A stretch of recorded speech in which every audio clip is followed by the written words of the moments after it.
Today's video is mainly for you guys that own a BMW but don't have an OEM iDrive display installed from factory, and your dashboard looks like this. No screen, nothing to look at. Good news, I have a solution to add a screen to your non-iDrive model. Not only does it look freaking epic and it sits right on top of the dashboard, but it has some of the same features you find on newer cars like Apple Carplay, Android Auto, and additional stuff like, you know, being able to download apps, watch YouTube and stuff like that. This is a pretty insane upgrade, guys. You guys know I've done Xtron head unit upgrades on some of my cars, E46, E90, F30.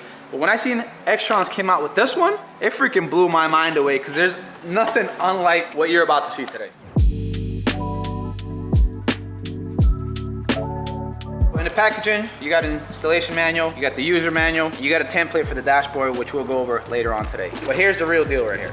Guys, what the hell is this?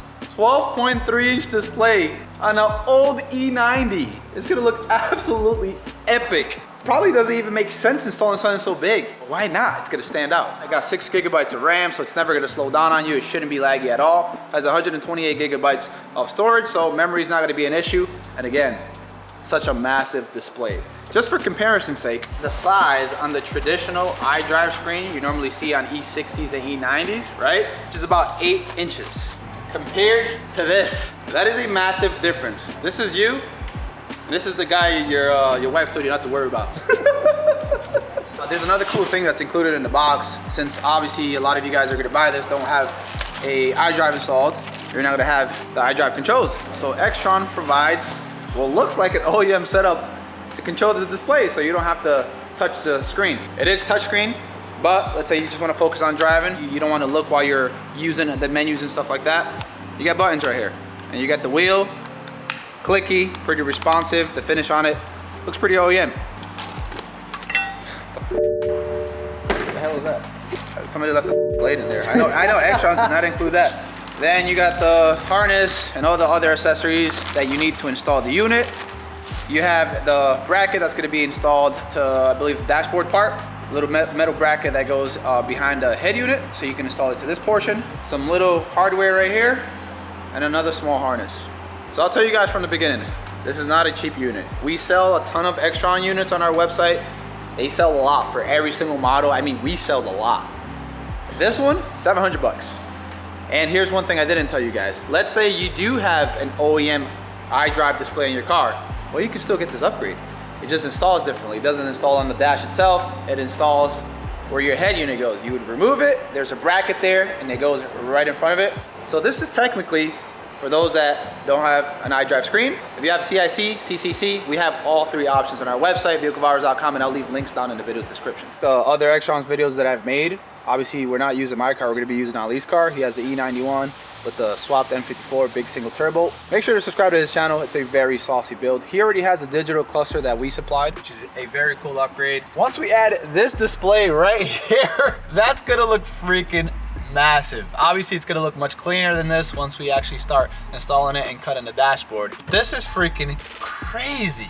Luckily they include instructions. Yes, you do have to cut into the dashboard like I said. If you don't want to do that, this is not for you. We do offer one that goes here instead. Some complaints that people get is that they don't really want to look down, they want to look up. We do have also a 10-inch display that goes up here. I just think the 12.3 is going to look more epic. Yeah, wish me luck. All right, so I'm going to peel off the template so we can start putting it on the dashboard, and we can get a precise, I guess, visualization on where we're supposed to cut. So the 2 arrows are supposed to be right above the border of the vents, and then that center portion with the 3 arrows has to be over the controls.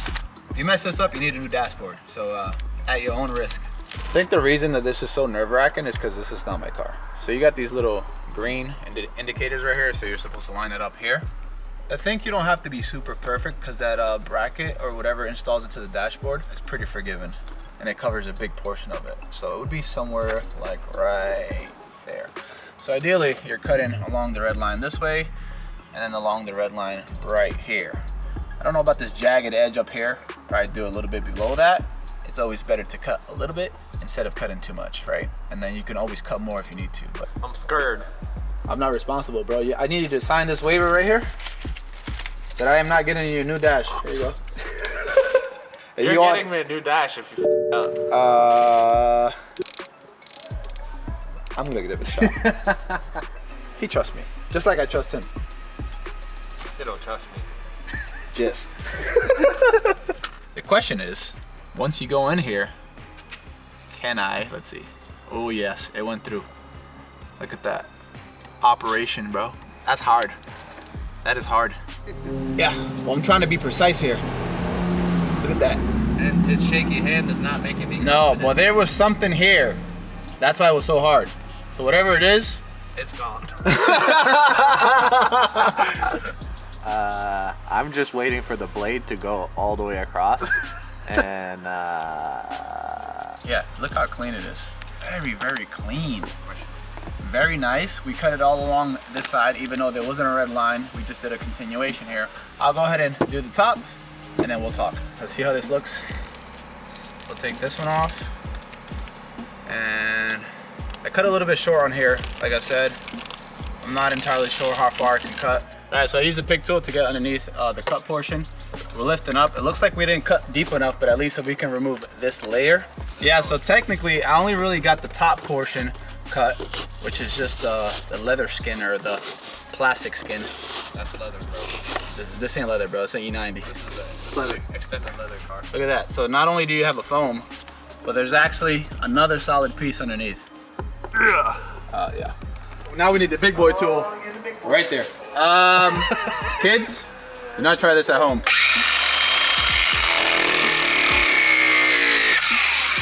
Oh! Exactly why. Nope.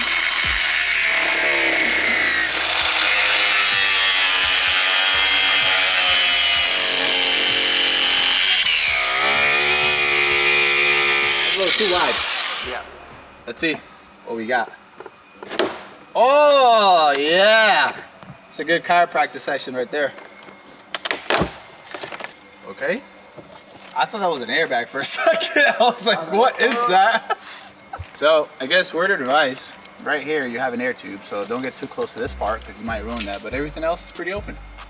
Where's that vacuum? Pull it up. Look at this little vacuum, bro. No! Alright guys, here's the next step. Take the whole take the whole dashboard off and just replace it with another one because I f***ed that shit up. This is where I made the mistake. Here's where I originally applied the template. I thought I was following the directions correctly, but it turns out the bottom portion of the top template is supposed to overlap the bottom template and line up the green arrows that way. I was paying attention to the reference images and the instructions that showed a small gap on the sides, and clearly I messed up. Here's the thing, I could have easily swapped out the dashboard off camera and edited all the mistakes out, but I included this part because 1, I wanted to show you guys that we all make mistakes, including us content creators, and 2, as a learning experience for those that are interested in upgrading to this particular head unit. It happens, and it's okay. Found somebody local that's gonna sell us a replacement dashboard, same exact one, without the hump here, and all black. It's gonna be a longer process than I originally thought, but that's normally what happens. A DIY is supposed to take 30 minutes. This one's gonna take all day. And here is the replacement dash. It's been several hours. We're finally back. We actually picked up some other stuff from the car that we were taking the dashboard from. That's not even for the E91. It's actually for his E92. Kind of ended up working out.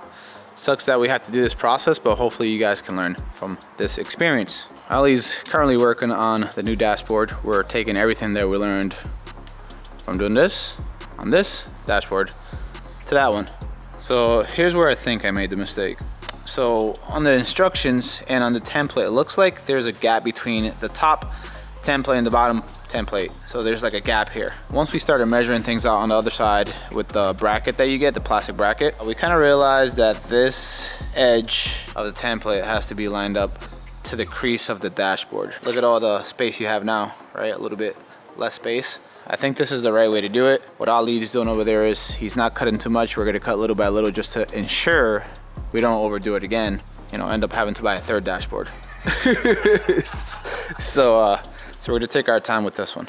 So I kind of skipped over this earlier when I was unboxing the unit because I thought like one of us threw this in there accidentally. No, actually this came with the head unit. Essentially it's a style of blade that is strong enough to cut through that inner plastic, the foam, and the vinyl. So we actually tried it off camera and it's actually very good. So we finished cutting the hole according to the template. Yeah, nice and flush all the way around. You got the lines that match the dashboard. We made it pretty much seem like it came with the car. Yeah, now let's go ahead and put it on the first dashboard. A little bit of black silicone would have fixed that. Well, There's a few reasons why it wouldn't work. One, it doesn't line up. Two, the metal, whatever spring thing right here wouldn't latch onto the back. Four, it looks hideous. So, sorry bro, you mad at me? This is more like a humorous mistake than anything. They said it's supposed to be a 30-minute install, man. It turned into a 7-hour install instead of 30 minutes. So then this gets attached to the back of that plastic piece, and with the included hardware, There's 2 screws. I think this attaches. but it attaches, it slides right into the plastic piece. There's screws here you put, screws there, and then you gotta slide it into your slots first that you made. The thing lines up right there. Anything, bend these two a little bit more inwards. So when it fully seats in, it can push this in so this edge, it's not like a gaping hole. Here's a sneak peek. We kind of somewhat mounted it. Bro, that is massive. But it looks good. Ali's in the screen, bro. Yes. Oh yeah, me like it. In 15 minutes, we installed the dash. We're ready to go. What's gonna suck is that a big chunk of the DIY is gonna be missing because we don't have to remove the head unit or anything because it's all exposed, which is gonna make the process of installing the Xtrons harness and all the accessory much easier because there's literally nothing installed here. Normally you would remove all the screws that are on the side to remove the head unit, you pull it out. The factory harness is what you're gonna utilize to connect to the Xtrons one. The green and black fiber optic cable, you're gonna have to transfer that from this side to the Xtrons one so you can get sound. If not, you won't get sound. People forget to do that part. So make sure you transfer that to the Xtrons one, which is gonna have a small slot for it right there. A little GPS antenna you get, since everything's taken apart, Ali went ahead and fit it right behind there. Very nice spot. On my E90, I ended up routing the wire and it sticks out like right there randomly. If you have Apple CarPlay maps or Android Auto, you kind of don't need it because it uses your phone GPS, but if you're trying to use like the native navigation system on the Xtrons unit, then you're gonna need that antenna. A lot of the stuff we're probably not gonna use, like this speaker. I've shown you guys this like 4 times on 4 different videos. It never gets installed because it just looks weird. So there you go, there's the GPS antenna, and again, since we have nothing in the way, it's gonna be really easy to just route and plug into the back of the screen.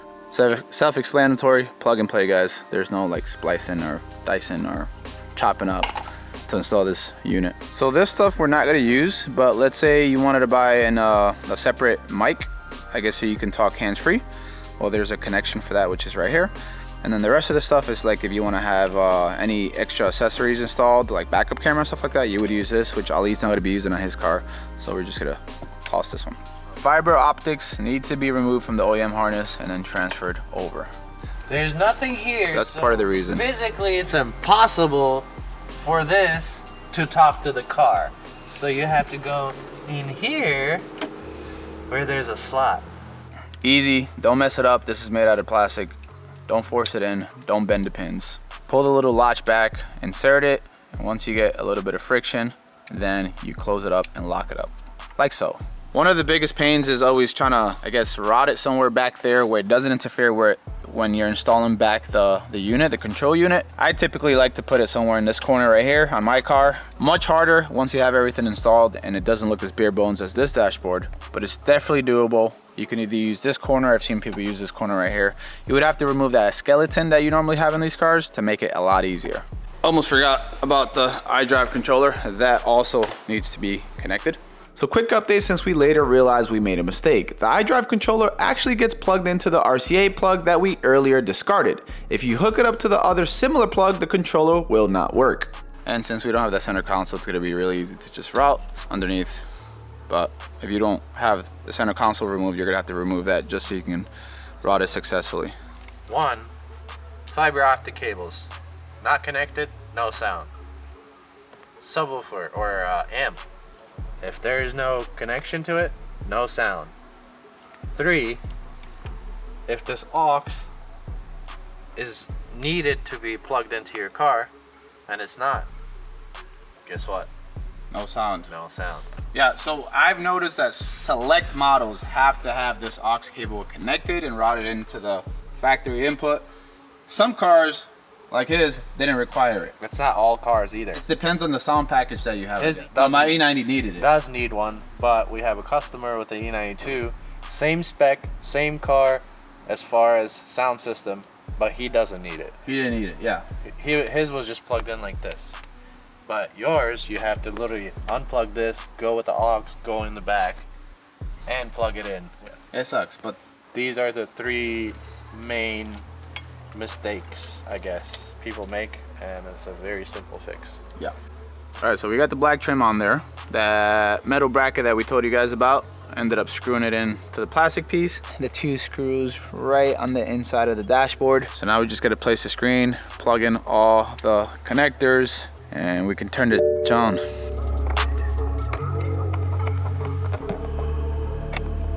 Very nice.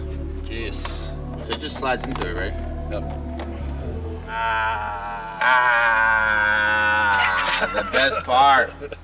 All right, time to test. Take a deep breath there for a second. I was like, okay. We got CarPlay working, so everything works good, but we did realize we had to run the aux cable. Weird for this head unit. Like I said, some models require you to run it to the aux port, which is back there, and some don't. And we tested out the audio off camera. It actually sounded pretty damn good. So it's been about a day, everything's put back together. Here's what the head unit looks like. It looks absolutely insane. I know a lot of you guys are thinking, what about like driving visibility, because it's just like right there. Ali's been driving it for the last few hours. He said it's fine. It doesn't really block your visibility when you're driving on the road. Anyways, we'll go ahead and switch on the car and go over some of the features.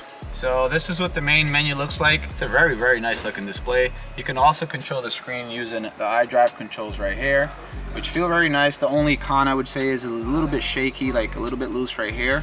But other than that, it looks really good. It fits very clean with no gaps. You have all the shortcuts and buttons for navigation, menu, media, and stuff like that. If you just want to use your finger, you can do that. But if you're driving, obviously the controller is much better. You have some shortcuts here on the side, navigation, music, settings. Most of you guys are probably gonna just use Bluetooth. So you'll click on there, and then you have your stuff where you can connect to, you can play your music and stuff like that. But if you have obviously a newer Apple or Android device, you can just do CarPlay, which is why most of you guys will buy this unit. You'll go to phone link right here, boom, Apple CarPlay. I'm using the control knob right now to control it. As you guys can see, super fluid. You have all the options right there. You got the play music from your phone, settings. Very cool. All right, so now we have Android Auto on screen right here. So we have a split view at the moment. So you have like your music, you have your maps, all that stuff. Again, you can control it through the knob here.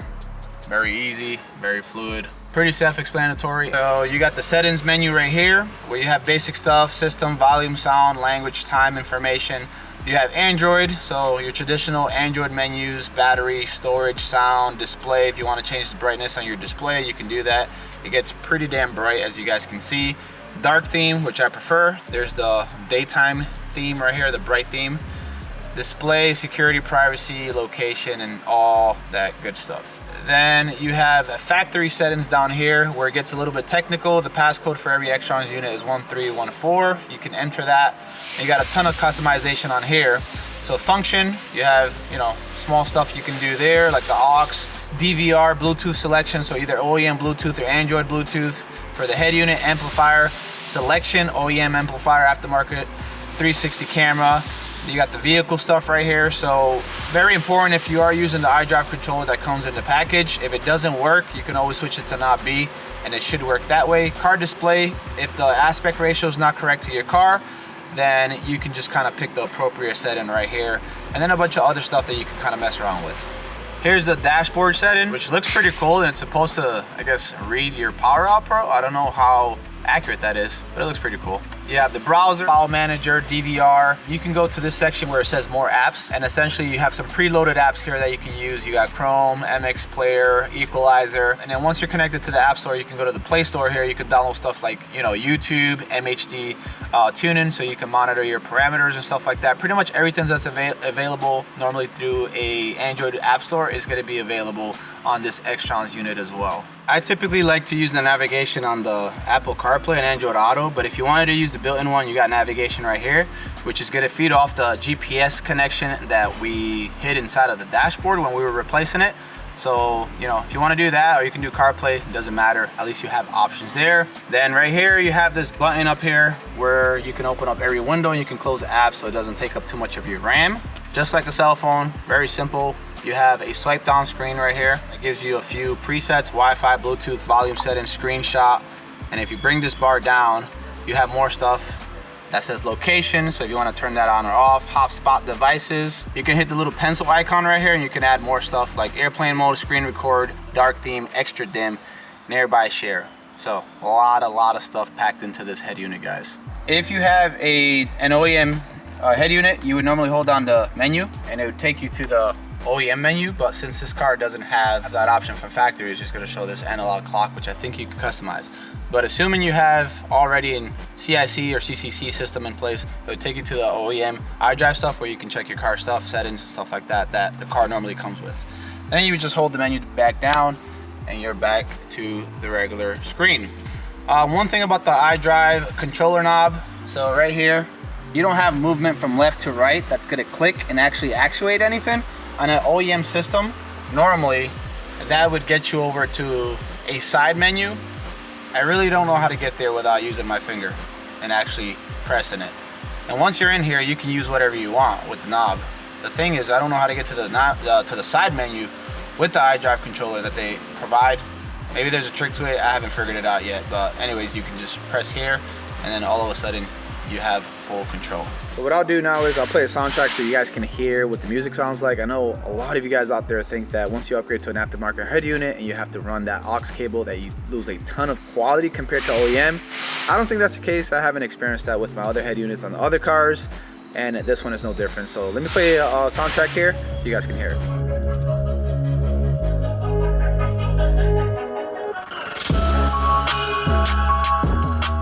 I can tell you in person, it sounds pretty damn good. The bass is like very deep, the highs are crisp. This car doesn't even have like the premium sound package. I think it sounds good. It might even sound better than OEM. So for those of you guys that are saying that you lose a ton of sound quality, I don't think so. And I'm not being biased, I'm just giving you guys my honest opinion. I think it sounds pretty good. Also, because I know a lot of you guys will probably ask, your steering wheel controls still work. As you guys can see, the volume works perfectly. If you want to change your track, you can do that as well. See? Yep, works perfectly, guys. Look at that setup though. Digital cluster, massive Xtrons head unit, and maybe we can get that other Xtrons head unit that goes right here. You have like a dual display. I wonder if that would even work. Maybe I'll try that out in a future video, but this is definitely a very good look. Listen, if you guys are looking for a specific head unit for your model, make sure to reach out to us either on the website chat or just email us and we'll be able to help you guys out. If you guys enjoyed the video, I appreciate it if you guys hit the like button. It really does help with the channel. Make sure to subscribe for more content in the future, and as always, thanks for watching. Until next time.